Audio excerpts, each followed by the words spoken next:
You good afternoon brother, good afternoon. ಈಗ 29/3/2026 ಇವತ್ತಿನ ದಿವಸ ಸುಂದರಕಾಂಡ.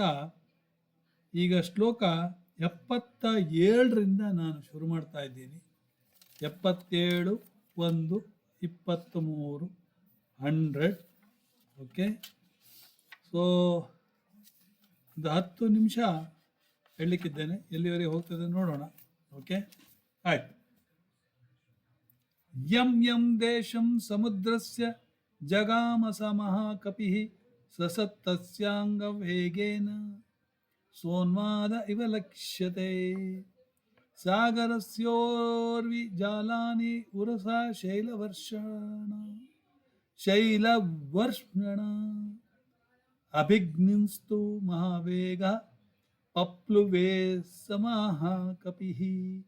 ಕಪಿವಾತಶ್ಚ ಬಲವಾನ್ ಮೇಘವಾತಶ್ಚ ನಿಸ್ಸೃತಃ ಸಾಗರಂ ಭೀಮ ನಿರ್ಘೋಷಂ ಕಂಪಯಾಮಾಸ ತುರ್ಭುಜಂ. ವಿಕರ್ಷನ್ನೂರ್ಮಿಜಾಲಾನಿ ಬೃಹಂತಿ ಲವಣಾಂಬಸಿ ಪುಪ್ಲುವೇ ಕಪಿಶಾರ್ದೂಲೋ ವಿಕಿರನ್ನಿವ ರೋದಸಿ. ಮೇರು ಮಂದರ ಸಂಕಾಶಾನುದ್ಗತಾನ್ ಸ ಮಹಾರ್ಣವೇ ಅತ್ಯಕ್ರಾಮನ್ಮಹಾವೇಗಸ್ತರಂಗಾನ್ ಗಣಯನ್ನಿವ ತಸ್ಯ ವೇಗ ಸಮುದ್ಧೂತಂ ಜಲಂ ಸಜಲದಂ ತದಾ ಅಂಬರಸ್ಥಂ ವಿಬಭ್ರಾಜ ಶಾರದಾ ಭ್ರಮಿವಾತತಂ. ಮಹಾಕಪಿ ಸಮುದ್ರದ ಯಾವ ಯಾವ ಭಾಗದ ಮೇಲೆ ಹಾದು ಹೋಗುತ್ತಿದ್ದನೋ ಆಯಾ ಸಮುದ್ರ ಭಾಗವು ಆತನ ಚಲನೆ ವೇಗದ ಪ್ರವಾಹದಿಂದ ಹುಚ್ಚೆದ್ದು ಎತ್ತರಕ್ಕೆ ಕುಣಿಯುತ್ತಿರುವಂತೆ ಕಾಣುತ್ತಿತ್ತು. ಕಲ್ಲು ಬಂಡೆಯಂತೆ ಕಠೋರವಾಗಿದ್ದ ಎದೆಯಿಂದ ಸಾಗರದ ಅಲೆಗಳ ಸಮೂಹವನ್ನು ಕೆಳಕ್ಕೆ ದಬ್ಬುತ್ತಾ ಮಹಾವೇಗದಿಂದ ಸಾಗುತ್ತಿದ್ದನು. ಹನುಮಂತನ ವೇಗದಿಂದ ಉಂಟಾದ ಬಲಿಷ್ಠವಾದ ವಾಯು ಮತ್ತು ಮೇಘ ಮಂಡಲದಿಂದ ಹೊರಹೊಮ್ಮಿದ ವಾಯು ಮಹಾಭಯಂಕರವಾಗಿ ಭೋರ್ಗರೆಯುತ್ತಿದ್ದ ಸಮುದ್ರವನ್ನು ಬಹಳವಾಗಿ ಕಂಪನಗೊಳಿಸಿದವು.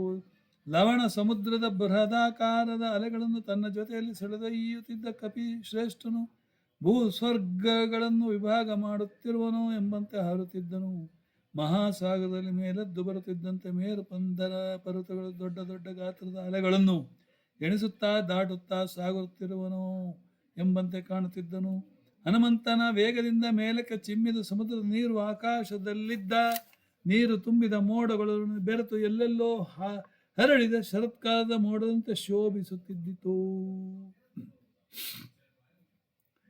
ತಿಮಿನಕ್ರ ಝಷಾಕೂರ್ಮ ದೃಶ್ಯಂತೆ ವಿವೃತಾಸ್ತದಾ ವಸ್ತ್ರಾಪಕರ್ಷಣೇನೇವ ಶರೀರಾಣಿ ಶರೀರಣಾಂ ಪ್ಲವಮಾನಂ ಸಮೀಕ್ಷಾಥ ಭುಜಂಗಾಸಾಗರಾಲಯಾಃ ವ್ಯೋಮ್ನಿತಂ ಕಪಿಶಾರ್ದೂಲಂ ಸುಪರ್ಣ ಇತಿ ಮೇನಿರೆ.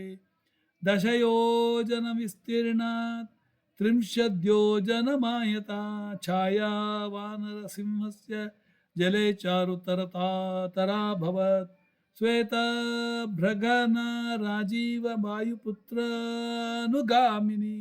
ತಸ್ಯ ಸಾ ಶುಶುಭೆ ಛಾಯಾ ವಿತತಾ ಲವಣಾಂಬಸಿ. ಶುಶುಭೆ ಸ ಮಹಾತೇಜ ಮಹಾಕಾಯೋ ಮಹಾಕಪಿಃ ವಾಯುಮಾರ್ಗೇ ನಿರಾಲಂಬೆ ಪಕ್ಷವಾನಿವ ಪರ್ವತ. ಯೇನಾಸೌ ಯಾತಿ ಬಲವಾನ್ ವೇಗೇನ ಕಪಿಕುಂಜರಃ ತೇನ ಮಾರ್ಗೇಣ ಸಹಸಾ ದ್ರೋಣೀಕೃತ ಇವ ಅರ್ಣವಃ. ವಸ್ತ್ರಗಳನ್ನೆಲ್ಲ ತೆಗೆದಾಗ ಮನುಷ್ಯನ ಶರೀರ ಸ್ಪಷ್ಟವಾಗಿ ಕಾಣುವಂತೆ ಸಮುದ್ರದ ನೀರಿನಲ್ಲಿ ಸುತ್ತುತ್ತಿರುವ ತಿಮಿಂಗಲ ಮೊಸಳೆಗಳ ಮೀನುಗಳು ಸ್ಪಷ್ಟವಾಗಿ ಕಾಣುತ್ತಿದ್ದವು. ಆಕಾಶದಲ್ಲಿ ಹಾರಿ ಹೋಗುತ್ತಿದ್ದ ವಾನರ ಶ್ರೇಷ್ಠನನ್ನು ನೋಡಿ ಸಮುದ್ರದಲ್ಲಿ ವಾಸಿಸುತ್ತಿದ್ದ ಸರ್ಪಗಳು ಆತನನ್ನು ಗರುಡನೆಂದು ಭಾವಿಸಿದವು. 10 ಯೋಜನದಷ್ಟು ಅಗಲವಾದ 30 ಯೋಜನಗಳಷ್ಟು ಉದ್ದವಾದ ವಾನರ ಸಿಂಹನ ನೆರಳು ಸಮುದ್ರದಲ್ಲಿ ಸುಂದರವಾಗಿ ಕಾಣುತ್ತಿದ್ದು. ನೋಡಿ, 10 ಯೋಜನ.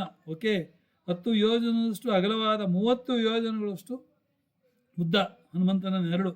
ಲವಣ ಸಾಗರದಲ್ಲಿ ಬಿದ್ದಿದ್ದ ವಾಯುಪುತ್ರನನ್ನೇ ಹಿಂಬಾಲಿಸಿ ಬರುತ್ತಿದ್ದ ಆ ನೆರಳು ಬಿಳಿಯ ಮೋಡಗಳ ಸಾಲಿನಂತೆ ಪ್ರಕಾಶಿಸುತ್ತಿದ್ದವು. ಮಹಾ ತೇಜಸ್ವಿಯಾದ ದೊಡ್ಡ ಗಾತ್ರ ಶರೀರವನ್ನು ಹೊಂದಿದ್ದ ಆಧಾರವೇ ಇಲ್ಲದ ವಾಯು ಮಾರ್ಗದಲ್ಲಿ ಸಾಗುತ್ತಿದ್ದ ಆ ಮಹಾಕಪಿಯು ರೆಕ್ಕೆ ಇರುವ ಪರ್ವತದಂತೆ ಶೋಭಿಸುತ್ತಿದ್ದನು. ಯಾವ ಮಾರ್ಗದಿಂದ ಕಪಿಶ್ರೇಷ್ಠನು ಸಾಗುತ್ತಿದ್ದನೋ ಆ ಮಾರ್ಗದಲ್ಲಿ ಇದ್ದ ಸಾಗರ ದೋಣಿಯಾಗಿ ಮಾಡಲ್ಪಟ್ಟಂತೆ ಅತಿ ಚಿಕ್ಕದಾಗಿ ಕಾಣುತ್ತಿದ್ದಿತು. आपते आपाते पक्षी संघानां पक्षिराज इव व्रजन् हनुमान् मेघजालानि प्रकर्षन् मारुतो यतः पाण्डुरारुण वर्णानि नीलमाञ्जिष्ठकानि च कपिना ಕೃಷ್ಯಮಾಣಾನಿ ಮಹಾಭ್ರಾಣಿ ಚಕಾಶಿರೆ. ನೋಡಿ, ಸಂಸ್ಕೃತವನ್ನು ಓದಬೇಕಾದ್ರೆ ಅದು ರಾಗವನ್ನು ಆಕಾರವನ್ನು ಹೇಳಬೇಕು, ಆವಾಗಲೇ ಗೊತ್ತಾಗೋದು ನಿಮಗೆ. ಪ್ರವಿಶನ್ನಭರ ಜಾಲಾನಿ ನಿಷ್ಪತಂಶ್ಚ ಪುನಃ ಪುನಃ ಪ್ರಚ್ಛನ್ನಶ್ಚ ಪ್ರಕಾಶಶ್ಚ ಚಂದ್ರಮಾ ಇವ ಲಕ್ಷ್ಯತೆ ಪ್ಲವಮಾನಂ ತುದಂ ದೃಷ್ಟ್ವಾ ಪ್ಲವಂಗಂ ತ್ವರಿತಾಂ ದದಾ ವವರ್ಷುಃ ಪುಷ್ಪವರ್ಷಾಣಿ ದೇವಗಂಧರ್ವದಾನವಾಃ ತಥಾಪನಿಹಿತಂ ತಂ ಸೂರ್ಯಃ ಪ್ಲವಂತಂ ವಾನರೇಶ್ವರಂ ಶಿಶವೇ ಚ ತದಾ ವಾಯು ರಾಮಕಾರ್ಯಾರ್ಥಸಿದ್ಧಯೇ ರಶಯಸ್ತುಷ್ಟು ಉಶ್ಚೈನಂ ಪ್ಲವಮಾನಂ ವಿಹಾಯಸ ಜಗುಶ್ಚ ದೇವಗಂಧರ್ವಾಃ ಪ್ರಶಂಸಂತೋ ಮಹೌಜಶಂ. ಈಗ ನಾನು ಇಲ್ಲಿ ಏನು ಮಾಡಿದೆ ಅಂದರೆ, ಹಿಂದಿನ ಸಾಲಿಗೆ ನಿಮಗೆ ಹೇಳಿನ ಮನುಷ್ಯನ ಸ್ಪಷ್ಟ ಹೇಳಿದೆ. ಎಸ್, ಈಗ ಪಕ್ಷಿಗಳ ಸಮೂಹ ಹಾರುತ್ತಿದ್ದ ಆಕಾಶದಲ್ಲಿ ಪಕ್ಷಿರಾಜ ಗರುಡನಂತೆ ಸಾಗುತ್ತಾ ಮೋಡಗಳ ಸಮೂಹವನ್ನು ತನ್ನೊಡನೆ ಸೆಳೆದುಕೊಂಡು ಹೋಗುತ್ತಿರುವ ವಾವಿನಂತೆ ಚಲಿಸುತ್ತಿದ್ದನು. ಕಪಿಯು ತನ್ನೊಡನೆ ಸೆಳೆದುಕೊಂಡು ಹೋಗುತ್ತಿದ್ದ ಮೋಡಗಳು ಬೆಳುಪು, ಎಣ್ಣೆಗೆಂಪು, ಕಪ್ಪು, ನಸು ಹಳದಿ ಮುಂತಾದ ವಿವಿಧ ಬಣ್ಣಗಳಿಂದ ಪ್ರಕಾಶಿಸುತ್ತಿದ್ದವು. ಮೋಡಗಳ ಸಮೂಹದೊಳಗೆ ಪ್ರವೇಶಿಸುತ್ತಾ ಅವುಗಳಿಂದ ಹೊರಬರುತ್ತಾ ಹನುಮಂತನು ಮೋಡಗಳ ಮಧ್ಯದಲ್ಲಿ ಮರೆಯಾದ ಅವುಗಳಿಂದ ಹೊರಬಂದು ಪ್ರಕಟನಾಗಿ ಪ್ರಕಾಶ ಬೀರಿದ ಚಂದ್ರನಂತೆ ಶೋಭಿಸಿದ್ದವು. ಹೀಗೆ ಭವ್ಯವಾಗಿ ವೇಗದಿಂದ ಸಾಗುತ್ತಿದ್ದ ಹನುಮಂತನು ನೋಡಿ ದೇವ ಗಂಧರ್ವ ದಾನವರು ಹೂ ಮಳೆಗರೆದರು. ಆಕಾಶ ಮಾರ್ಗದಲ್ಲಿ ಸಾಗುತ್ತಿದ್ದ ಆತನಿಗೆ ಸೂರ್ಯನು ತಾಪವನ್ನುಂಟು ಮಾಡಲಿಲ್ಲ. ರಾಮನ ಕಾರ್ಯ ನೆರವೇರಲಿ ಎಂಬ ಭಾವನೆಯಿಂದ ವಾಯು ಅವನ ಸೇವೆಯನ್ನು ಮಾಡುತ್ತಿದ್ದನು.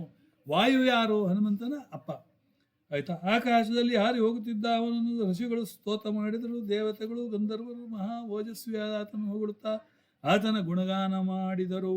ನೋಡಿ, ನಾಗಾಶ್ಚ ತುಷ್ಟು ಪುರ್ಯಕ್ಷ ರಕ್ಷಾಂಸಿ ವಿಬುಧಾ ಖಗಾಃ ಪ್ರೇಕ್ಷ್ಯ ಸರ್ವೇ ಕಪಿವರಂ ಸಹಸಾ ವಿಗತ್ಲಕಮಂ ತಸ್ಮಿನ್ ಪ್ಲವಗ ಶಾರ್ದೂಲೆ ಪ್ಲವಮಾನೆ ಹನುಮತಿ ಇಕ್ಷ್ವಾಕುಕುಲಮಾನಾರ್ಥಿ ಚಿಂತಯಾಮಾಸ ಸಾಗರ ಸಾಹಾಯ್ಯಂ ವಾನರೇಂದ್ರಸ್ಯ ಯದಿ ನಾಹಂ ಹನುಮತಃ ಕರಿಷ್ಯಾಮಿ ಭವಿಷ್ಯಾಮಿ ಸರ್ವಾಚ್ಯೋ ವಿವಕ್ಷತಾಂ ಅಹಮಿಕ್ಷ್ವಾಕುನಾಥೇನ ಸಗರೇಣ ವಿವರ್ಧಿತಾಃ ಇಕ್ಷ್ವಾಕು ಸಚಿವಾಶ್ಚಾಯಂ ನಾಮಸೀದಿತು ಮಹರ್ರತಿ ತಥಾ ಮಯಾ ವಿಧಾತವ್ಯಂ ವಿಶ್ರಮೇತ ಯಥಾ ಕಪಿಃ ಶೇಷಂ ಚ ಮಯಿ ವಿಶ್ರಾಂತಃ ಸುಖೇನಾತಿಪತಿಷ್ಯತಿ ಇತಿ ಕೃತ್ವಾ ಮತಿಂ ಸ್ವಾದಿಂ ಸಮುದ್ರಶ್ಚನ್ನಂ ಮಂಚಸಿ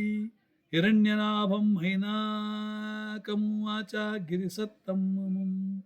ಇಷ್ಟು ಕಷ್ಟವಾದ ಕೆಲಸವನ್ನು ಮಾಡುತ್ತಿದ್ದರು. ಸ್ವಲ್ಪವೂ ಕಷ್ಟಗೊಳ್ಳದೆ ಸಾಗುತ್ತಿದ್ದ ಆತನನ್ನು ನೋಡಿ ರಾಕ್ಷಸರು, ದೇವತೆಗಳು, ನಾಗರು, ಆಕಾಶಗಾಮಿಗಳ ಇತರರು ಎಲ್ಲರೂ ಸ್ತೋತ್ರ ಮಾಡಿದರು. ಹಾರುವವರಲ್ಲಿ ಉತ್ತಮನಾದ ಆತನು ಹೀಗೆ ಹಾರುತ್ತಾ ಸಾಗುತ್ತಿರುವ ಇಕ್ಷ್ವಾಕು ಕುಲವನ್ನು ಗೌರವಿಸಬೇಕೆಂದು ಬಯಸಿದ ಸಾಗರನು ಈ ರೀತಿ ಚಿಂತಿಸಿದನು. ವಾನರೇಂದ್ರನಾದ ಹನುಮಂತನಿಗೆ ನಾನು ಸಹಾಯವನ್ನೇನಾದರೂ ಮಾಡಲಿಲ್ಲವೆಂದಾದರೆ ಎಲ್ಲರ ನಿಂದೆಗೆ ಒಳಗಾಗುವೆನು. ಇಕ್ಷ್ವಾಕು ವಂಶದ ಸಗರ ರಾಜನಿಂದ ನಾನು ಅಭಿವೃದ್ಧಿಯನ್ನು ಪಡೆದಿದ್ದೇನೆ. ಆದ ಈತನು ಇಕ್ಷ್ವಾಕು ವಂಶ ಸಚಿವನಾಗಿದ್ದಾನೆ. ಇವನು ಯಾವ ಕಾರಣದಲ್ಲೂ ಕಷ್ಟವನ್ನು ನಿಲ್ಲಿಸಬಾರದು. ಅವನ ವಿಶ್ರಾಂತಿಯನ್ನು ಹೊಂದುವಂತೆ ಮಾಡಬೇಕು. ನನ್ನಲ್ಲಿ ವಿಶ್ರಾಂತಿಯನ್ನು ಹೊಂದಿ ಉಳಿದ ದಾರಿಯನ್ನು ಕಷ್ಟವಿಲ್ಲದೆ ಆಯಾಸವಿಲ್ಲದೆ ದಾಟುವಂತನಾಗಬೇಕು. ಹೀಗೆ ಉತ್ತಮವಾದ ಚಿಂತನೆಯನ್ನು ಮಾಡಿ ಸಮುದ್ರನು ತನ್ನೊಳಗೆ ಅಡಗಿಕೊಂಡಿದ್ದ ಹಿರಣ್ಯನಾಭನಾದ ಪರ್ವತ ಶ್ರೇಷ್ಠನ ಮೈನಾಕನಿಗೆ ಹೇಳಿದನು. ಇಲ್ಲಿಗೆ 100 ಶ್ಲೋಕಗಳು ಮುಕ್ತಾಯವಾಯಿತು. ಇಲ್ಲಿಗೆ ನಾನು ನಿಲ್ಲಿಸ್ತೇನೆ. ಹರೇ ರಾಮ ರಾಮ ರಾಮ ಹರೇ ಹರೇ, ಹರೇ ಕೃಷ್ಣ ಕೃಷ್ಣ ಕೃಷ್ಣ ಹರೇ ಹರೇ. ಓಂ